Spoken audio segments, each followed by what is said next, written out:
In this tutorial, I'll show you how to use Jotform's email logic feature for personalized emails.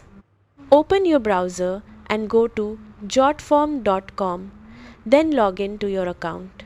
From My Workspace, select My Forms. Choose the form you want to edit, then click Edit Form to open the form builder. Click the Settings tab, then select Emails from the left menu. Click Add Email and choose Autoresponder. Enter your email subject, then click Save Email. Next, go to Settings and select Conditions.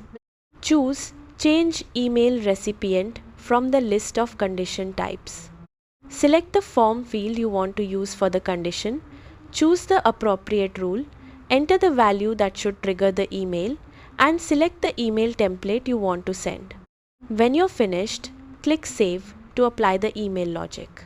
That's how to use Jotform's email logic feature for personalized emails. Thanks for watching.